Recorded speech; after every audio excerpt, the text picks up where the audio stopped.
What's happening, everybody? It's Brent again, and I hope you all are having a good day out there. And if you're not having a good day, well, that's okay as well. So in today's video, I'm going to be sharing with you 5 items that I use on a daily basis to keep myself warm in the winter. And I'm also going to be sharing with you one of the biggest mistakes I made starting out my nomad journey. So let's get into it. But first, I want to show you a clip of a video that I recorded a year ago. Okay, I was about 6 or 7 days into my nomad journey, and I was hurting. Okay, you're gonna see a man who is exhausted, miserable, and doubtful about his choice to move into his car.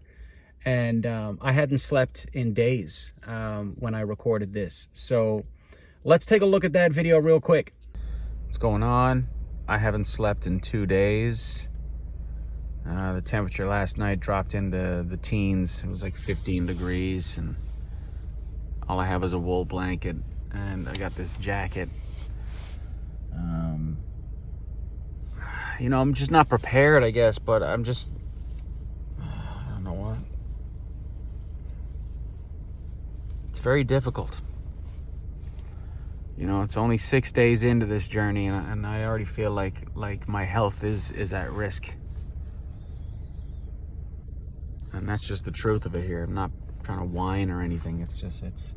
I was fucking pumped for this. I'm still trying to find that strength, but I need sleep. If I can't sleep, then this is not going to work.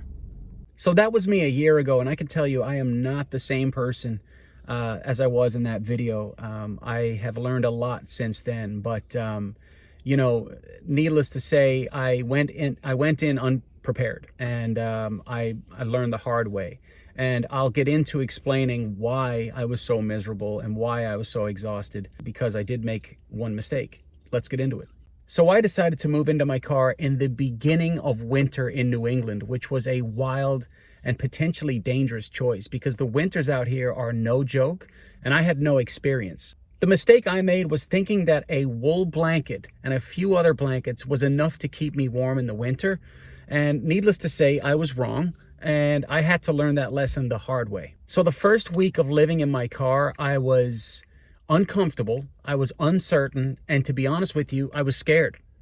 I didn't sleep much at all in the first week because I was freezing, and my mind went into some really dark places. I had no backup plan, and I didn't want to burden my family with anything, so I decided to hit the drawing board again and do some more research. I went back on YouTube, started observing some more car lifers, and I made another list of things that would possibly change my situation for the better.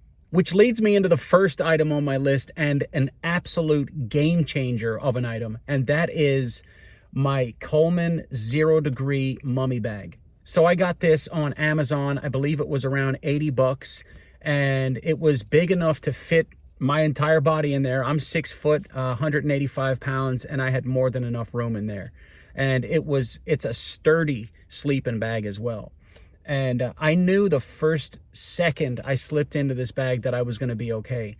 And I believe the first night I put it to the test, the temperature dropped below 20 degrees, so it was in the teens, and I slept all the way through the night. And I woke up feeling energetic and hopeful that I could do this. So I can't recommend this mummy bag enough. The second item on my list is a comfortable mattress. And the mattress I have is a 3-inch thick memory foam mattress. And I believe it's called a Foma organic cotton mattress, if I'm not mistaken. I got this mattress on Amazon.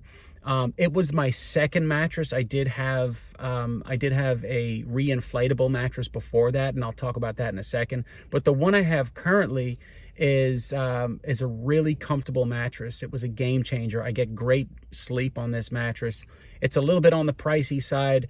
With shipping, it cost about just under $200 to have it shipped over to me, and it came in a small box, and I was able to pull it out and unfurl it, I guess you could say, and I jumped right onto it, and I was just in heaven. It's a beauty of a mattress, and it fits in my car perfectly. So I drive a 2013 Subaru Outback, which is a hatchback, so it fits perfectly behind the passenger seat, and you know, it just takes up that whole space there, but it also leaves space on the left side behind my driver's seat for me to sit down. So I have the option to lie down and sit down, which is perfect for my situation. And if this mattress is too pricey for you, I will recommend this other mattress. This is the mattress I started out with. It's called a Wellax reinflatable mattress. And this mattress will run you anywhere between $80 to $90 on Amazon. This was also a very comfortable mattress. The only reason I switched to my new mattress is because I punctured this mattress.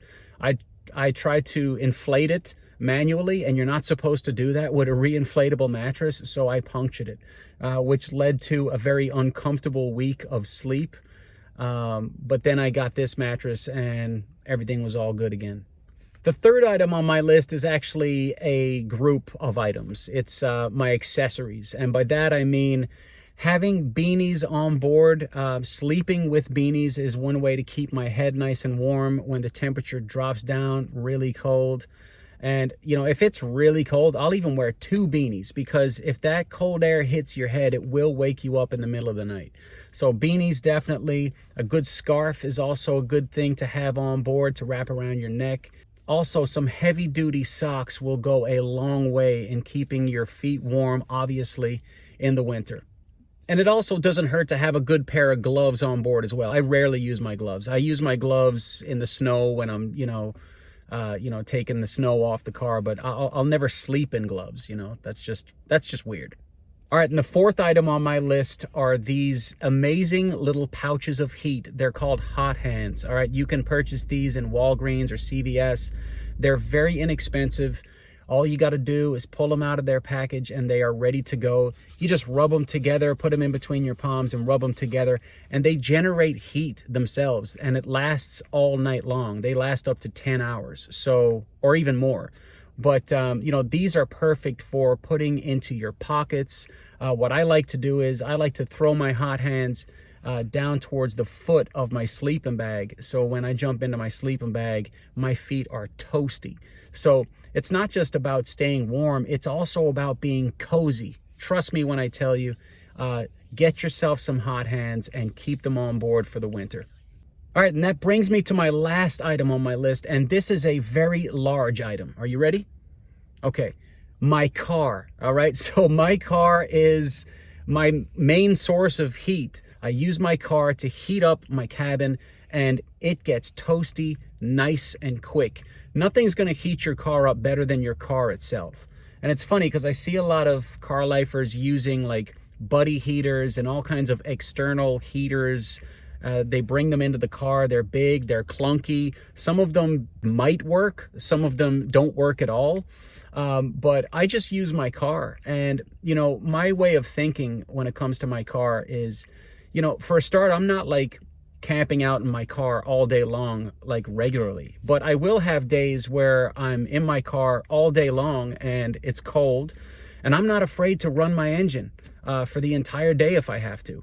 And, keep my car nice and warm, or I could, warm it up, turn the engine off and just let it sit for a while and then turn it back on when I need to. And a lot of people out there might say something like, well, Bren, that's just a huge waste of gas. And here's what I think about that, right? So am I using my gas? Absolutely. Am I wasting my gas? Certainly not. Because the way I think about it is, anybody who lives in a house in the winter is going to be spending money on gas to keep their house warm, right? And it just so happens that my house is my car, and I'm not afraid to use my gas to, run my engine and heat up my car. Engines were built to run, so I run mine. And I don't think I'm wasting that much gas, to be honest with you. Like, it's been a year now and I haven't noticed this like devastating blow to my bank account because I use my car for heat. One thing I will never do, though, is sleep in my car with my engine running. I always turn my car off before bed. So usually, like, my regular day is I'll be working all throughout the day. I will drive into Walmart, set up camp, and I'll have my engine running for like maybe 30 minutes, hour tops. And then I will turn the engine off. The car's nice and warm, and I have my window covers on, which kind of act as an insulation as well, so it traps a lot of that heat in. And then I jump back into my sleeping bag and I use all those things I just spoke about, and I'm good to go for the night. So those are my 5 items that I use on a daily basis to not only keep myself warm, but to keep myself toasty up in here. Okay, so I guess I can end with giving you some additional tips. If you're a dude, grow your beard out. Trust me when I tell you this. Or if you're a chick and you can grow a beard, go ahead, go for it. There's nothing wrong with a hairy lady as long as her spirits are high. But seriously though, the beard definitely keeps my face warm. Another thing that I read somewhere is that exercising regularly is just good for sleep in general, and it helps to regulate your body temperature as well. So, you know, going to the gym, doing some cardio, lifting some weights, doing some stretching, all those are great.